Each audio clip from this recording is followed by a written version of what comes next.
Good afternoon, class. Thanks for the response. Just in case you do not know who I am Carl Sharp, a junior here at the Florida State University, majoring in finance and accounting, and I'm taking this leadership course, hopefully to attain the, of course, leadership certificate. The reason why I'm putting this video together is exactly the same reason why you are. It's an assignment. So to get started, what quote truly represents my values that is represented throughout my leadership practices? I got it. It's a verse from the Bible, of course. 2 Timothy 2:15.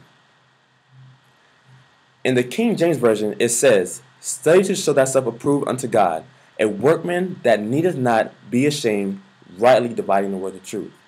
For a better understanding, here is a better translation, which is presented in the New International Version, which says, "Do your best to present yourself to God as one approved, a worker who does not need to be ashamed, and who correctly handles the word of truth."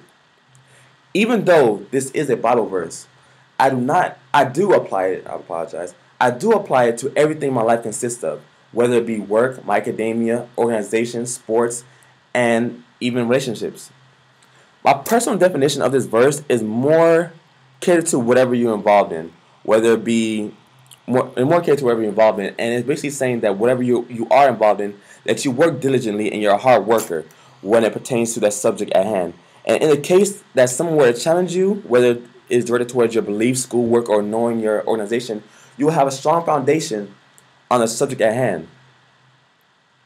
On Tuesday, we definitely did talk about modeling the way and clarifying your values. So within this quote, the values that are most resonant within this quote that are I guess attributed toward me, that I feel like I portray, are: one, being knowledgeable about things you talk about; two, being diligent and hardworking at everything you take on; and three, in a way, kind of being humble. I try my best to exemplify these characteristics in everyday situation, and so like when in reference to our curriculum, I would like to say that this quote truly exemplifies, as far as I'm putting the 7 C's, I would say probably communication. The reason being, more so, communication does not just start with you talking to somebody. For me personally, it didn't start from you talking to somebody. It's more so communication is started from reading something that you know and then conveying your thoughts to somebody else. So basically, if you study whatever you're taking on, whether it be academia, you study your organization because you need to know your organization in order to better it. If you study certain things like that, when it's time for you to convey your thoughts when it pertains to bettering the organization, you will have a strong foundation and you will know exactly what you're talking about. So I think communication is one of the things that can be seen in this verse if you look at it from a different perspective. So now that you know my favorite quote and why I abide by it, I would like to leave you with this. You guys are great. I love this class, and Dr. Mills, you're the man.